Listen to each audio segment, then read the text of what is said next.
Welcome to Nonprofit Profiles. I'm Genevieve Riutort. Families with children facing mental health and behavioral challenges often feel alone and overwhelmed. Vista Del Mar Child and Family Services and Family Service of Santa Monica have been providing supportive services for generations of families facing such challenges. Here to tell us more is Dr. Louis Josephson, President and CEO of Vista Del Mar Child and Family Services. Welcome, Dr. Josephson. Thank you for having me on. So tell me about the programs at Vista Del Mar. Well, Vista Del Mar has been around for over 105 years. And one of the wonderful things about Vista is that we have so many programs. And it's always a challenge when somebody asks me, what do you do? Because we do so much. And the good news is really for families on the west side in Hollywood and here in Santa Monica is they have a place literally for one-stop shopping. If they want to adopt a child, they can come and we'll help them through the adoption process. If they have a child with a mental health or behavioral challenge, we've got clinical services that we can work with the child in their home, in the school, or in our clinic. If they have a child who's not succeeding in a regular school, they can come to our school, which is now grown to about 350 students on our West Side campus. So there's so much that we do, and it's really great for families because they can just plug in and we can put them anywhere on the continuum that meets their needs. Wow, so when you say Child and Family Services, you're talking about a whole host of services. Absolutely, and that's a real strength of Vista Del Mar. And about how many families or children are you serving? In all of our programs, we probably serve about 7,000 children and families a year. That's a lot of people. Absolutely, it's a lot of people. There's a lot of need. That's the thing that I've known over my career is that mental health and behavioral issues in particular, they're just not identified early enough and they're not talked about. There's still a lot of stigma in our society about mental health issues. And so there's a lot of pent-up need there that's not being met and not being addressed. And so we have a lot of demand for our services. How do families find out about what you have to offer? Well, they can find out in different ways. So certainly we get referrals from pediatricians and family practitioners if a child is struggling with their development, even at an early age. So our program over in Hollywood, Home Safe, works from 0 to 3 essentially. And so all the research shows us that getting in there early when kids are really, really young is where you make the most gains in terms of their behaviors and their speech and language and social development. So we'll get referrals from families, from doctors certainly, and then from schools. So schools will start to notice that a child can't keep up because of a behavioral issue, or they have some of the autism spectrum disorders or other challenges, and then families will say, this isn't working for my child in our home school, we need to find a more supportive, smaller setting. So it could be, again, schools, pediatricians, community. It's just, we're so well known after 105 years, we just get a lot of referrals. People, everywhere I go, people just say, oh, Vista Del Mar, we know Vista. So. And do you have a waiting list, or are you able to try and serve most of the people that come to you?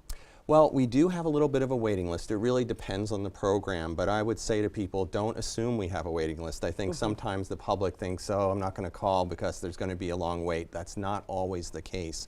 And so I would just urge people to call and inquire, and we really try to figure out who has the most urgent need and make sure we get them in first if that's necessary. So call if you have a question or a need, always better to call. The problem really for us in my field of mental health and children's services is that the policymakers and the economy here in California have constricted our resources. And so even in the Medicaid, Medi-Cal program, which is an entitlement program, so if you have Medi-Cal, really the way you get in, the way you get services is a doctor or a clinician like myself would say, this is a medically necessary needed service. And if we say that that's the case and we're able to give you a diagnosis, they're supposed to pay for it. But because of fiscal issues, the state has said, Vista Del Mar only has $10 million of Medi-Cal to spend, and when they get up to that amount, we're cutting it off whether there's more kids with medically necessary service needs out there or not. So that's our biggest challenge, is we have the capacity, but the state is not always allowing us to meet the needs. I see. So increasing your funding would make a huge difference. A huge difference. And I talked to our supervisors, I've talked to their Congress people, and I think they get it. It's about making smarter choices. It's about investing earlier, so we're not sending kids to expensive residential treatment or to jail or the streets. Sure. And all the research backs that up. It's just Yeah. helping people make those smart funding decisions. Yeah, and it sounds like your programs are really focused on early intervention and prevention. They are. That's part of the continuum, but we do, I should say, we do have residential services as well. So we have 48 youth who live on our campus in 2 different residential settings. And these are our kids who basically have, you know, not worked out in foster care or in some other systems. So they can't be in a regular home setting. It's just not safe for them or the family. And so they come to our residential services, and we give them tons of service and try to get them back to the community. And what are the ages of the kids in that facility? That's roughly 13 through 18. So teenage kids. Teenage kids only, yeah. And I understand you have other types of services, like a teen pregnancy counseling program.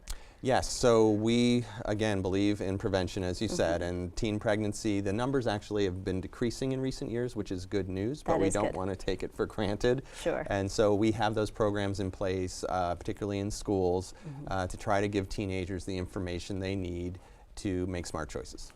And are your services provided to the clients free of charge? Is there a copay type of fee? How does that work? Yeah, it's a great question. It really depends on the program. So some of the programs and services we provide are grant or foundation funded, and we don't have to charge, or we charge a very minimal fee. Certainly if people have Medi-Cal or other coverage, there's no copays required. But then we do accept commercial insurance, and we have copays that are mandated by those insurance carriers. So. And can you just share from your own experience, is there a particular story, something that might really illuminate how you're helping people? Yeah, I mean, there's so many stories, well, really. Just pick one. Well, you know, it's always gratifying to me when I go through our school in particular, and I just was at our musical, we had a musical production earlier this morning, and we have such a range of students. So we have kids who can get up and are really good on guitar or bass or piano, and they're performing, and then we have kids who are really struggling, may even be partially nonverbal at times. And they got up on stage, and they were able to participate, and the crowd went crazy for them. And so it's just a wonderful feeling that everyone of all abilities is embraced and meets their potential. So it's wonderful. That's so great that you find a way to meet every need. Yes. Well, thank you so much. I really appreciate you being on our program and sharing about the wonderful work that you're doing. Oh, it's a pleasure. Thank you. Next, we'll hear about Family Service of Santa Monica. Please stay with us.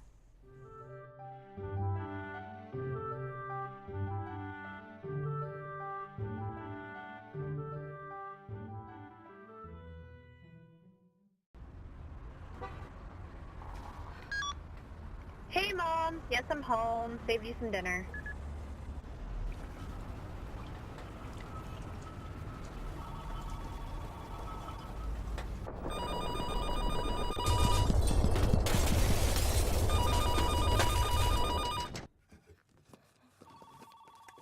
Plan now for a major earthquake. Contact the Santa Monica Office of Emergency Management. Don't be caught in the dark. Welcome back. Before we move on to our next guest, I wanted to just make a mention of a very important program at Vista Del Mar, which is its laptop sponsorship program. We hope you'll be inspired to sponsor a laptop for one of the children. Now, with us is Laura Ornelas, the Director of Santa Monica Family Service. Thank you for being here. It's a pleasure. So I understand that Santa Monica Family Service is a program that's connected with Vista Del Mar. Yes, we operate under the umbrella of Vista Del Mar. But you are a separate facility, so tell us about what you do. Right, so we were founded about 88 years ago. We've been here as a front door to the needs of Santa Monica for a very long time. And we're essentially a counseling center. So we provide mental health services for anybody who needs them, primarily in Santa Monica. And it could be any range of needs that the person has, whether it be a life circumstance that they're going through, all the way to something that's really significant and severe in their lives. And are you serving all ages, children and adults? Sure, from birth to death. And do you do work with families together? Yeah, absolutely. Yeah, we really do value parents being involved in the work of their children. So even though we do have a tremendous amount of children that we see, We're including their parents. We're sometimes working in conjoint ways, meaning that we might have different configurations of family members in our sessions. And how do people find out about you and get referred to your service? They can just call us, and the number's on your screen, I'm sure. Yes, we'll be providing that for sure. And can you tell us a little bit about your history with the organization? Sure. Family Service of Santa Monica has been around for a very long time, and we have people who have really created a model there that really works for us. So from the earliest days of people who have been doing therapy, we've always been a training program for interns. And so I have been fortunate that I worked at Vista Del Mar in the earliest days of my career 20 years ago, and so I understood the history of Vista Del Mar and had the pleasure of coming on as the Director of Family Service 2 years ago to an already very well-established program. So tell me a little bit about that training program. You're actually training students who are on their way to becoming counselors? We are, because we've been training interns for so many years, 30 plus years. We actually have helped to train and develop many of the therapists who are now working on the west side of LA. I see. So they come to you from graduate schools? Yeah, they're in graduate programs or getting their licensure hours after graduate school. And what is it like for the people who receive your services? Do they have to pay for them? Does it vary by program, like at Vista Del Mar? How does that work?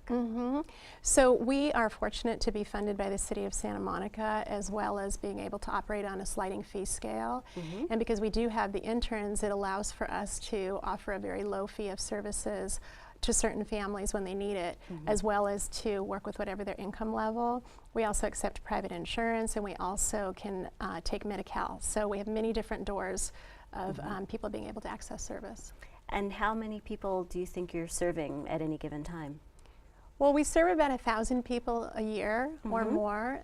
Sometimes in our school sites, we end up serving larger numbers than we expected because you never know what the need is going to be. We have social workers stationed at the school sites, many of them in the local area. So as a result, we serve however many people need to be served that particular school year.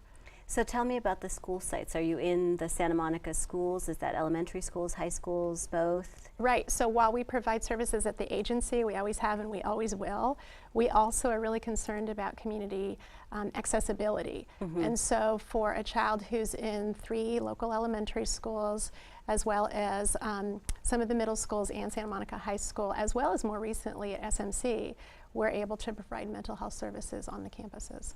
That's so wonderful, especially because the schools often don't have the funding to provide that kind of service themselves. That's right, and so to be able to have people working directly with families wherever they are in their daily occurrences really destigmatizes mental health as well, and that's the message that we want to get out. We want to let people know that we are here for you at any point in your life, whether it be something that's just transitional or whether it be something really significant, that we are available to you. So some clients might only be with you for a short period of time, maybe to get through a difficult time, and then others, might be getting a lifetime of care. Is that accurate? That's potential, yeah. I mean, there are people who, for example, divorce is something that we commonly work with, or somebody who's experienced a recent loss, that might be situational in their life.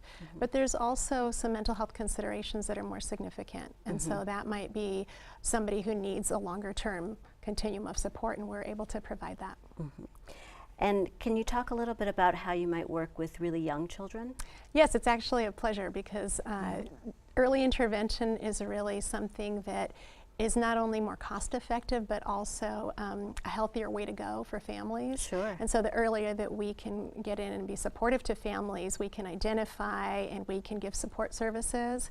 And so that's actually, you're seeing me smile about it because it's such a pleasure to provide those services before things really escalate into any major problems. And do you have any stories that you can share with us? Yeah, so we have the pleasure of being community collaborators.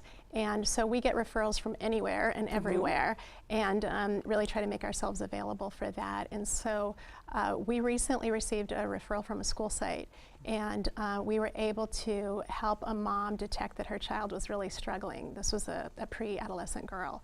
And after we were able to open up that conversation between the daughter and her mom, we actually found out that some really serious things could be prevented because the conversation had been opened. And that girl who had been starting to land in the hospital actually is now really high functioning back in her school setting.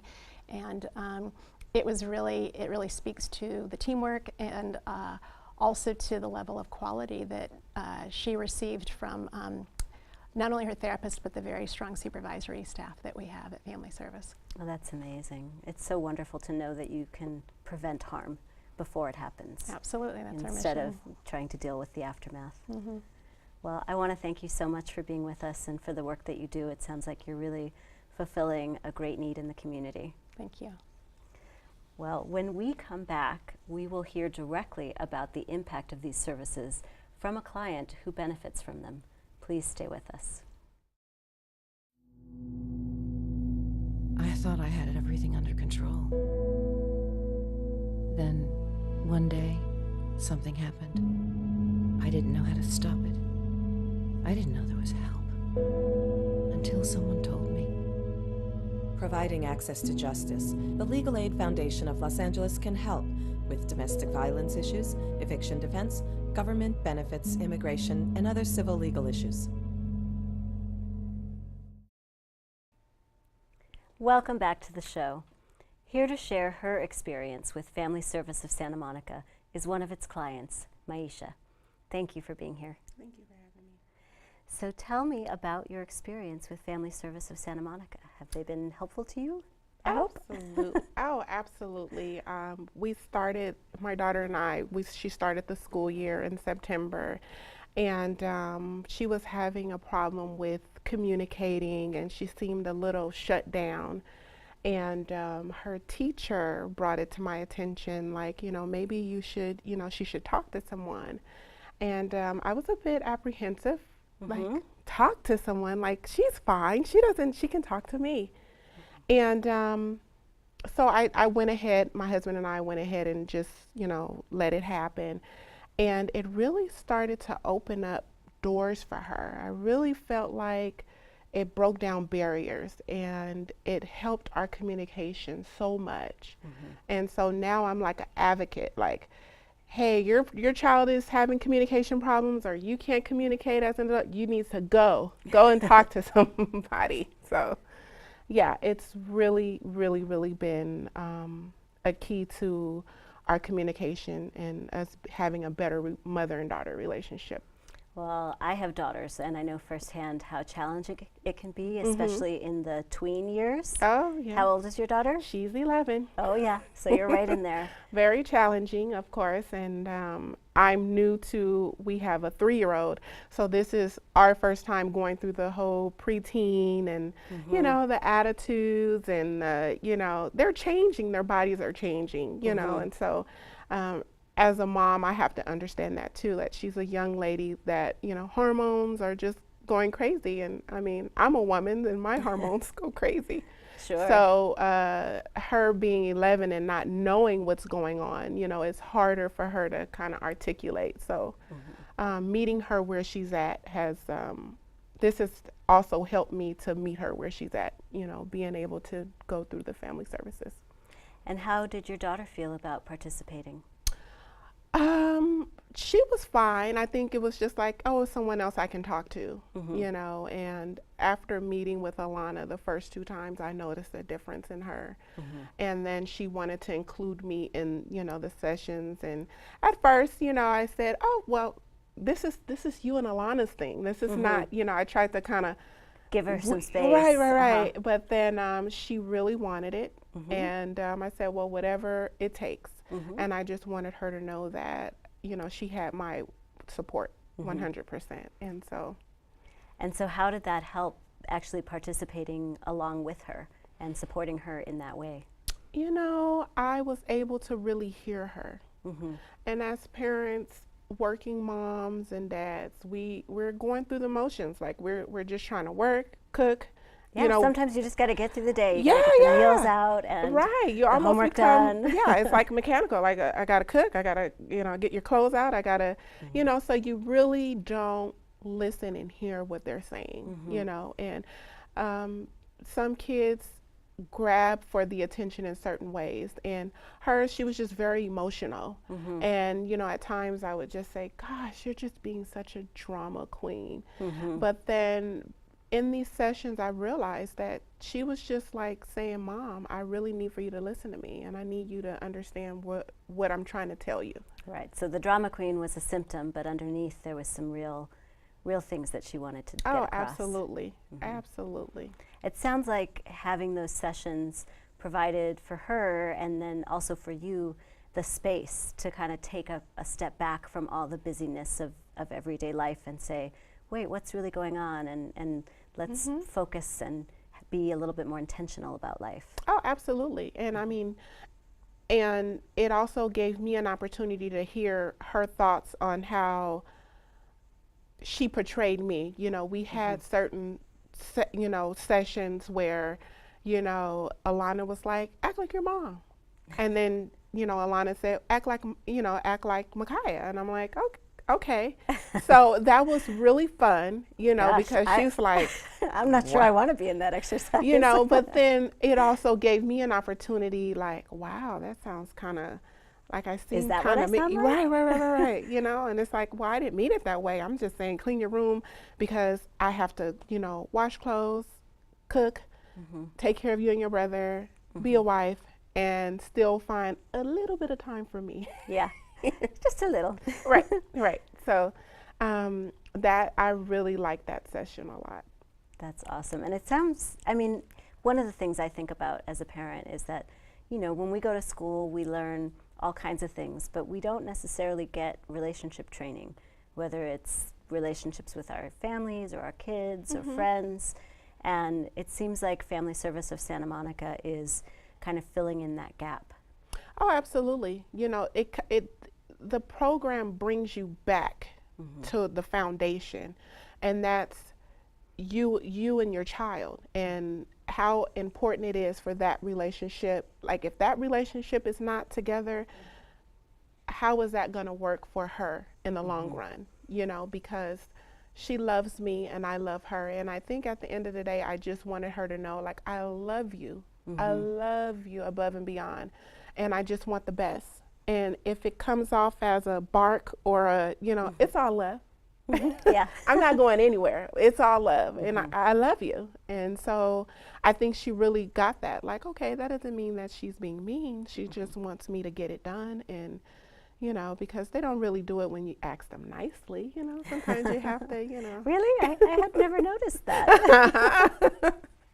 I think all parents can relate to that. Yes. And I think that was also, you know, I kind of felt like, am I the only one going through this? Like, no one really talks about, you know, the preteens and the, you know, all the older. Or when things get difficult. We all brag about when things are great. Oh, absolutely. You know, and being a young mom, and I had Micaiah at 20 years old. So I was young, you know, and I'm still learning, you know, and so no one ever, you know, told me, you know, hey, this is what's going to happen when, you know, so, you know, I just. So you're learning on the fly. Yeah, that's right. I'm strapping on my boots and my backpack, and I'm like, come on, let's go for this journey. So as we get ready to close, I just wonder, is there something that you might say to other parents who feel like they might feel alone or in a difficult time with their child? You know, like I tell my daughter, this too shall pass. And what that means is it's going to be bumpy and there's going to be disagreements, but the foundation is love. And Family Service of Santa Monica can help. Absolutely. They sure can. Well, thank you. I just want to thank you so much. We're out of time, but I really appreciate you sharing your story. It's so meaningful for us. Thank you. For everyone out there. Thank you for having me. My pleasure. And I want to thank you for being with us. To learn more about Vista Del Mar Child and Family Services and Santa Monica Family Service, visit www.vistadelmar.org. We'll see you next time on Nonprofit Profiles.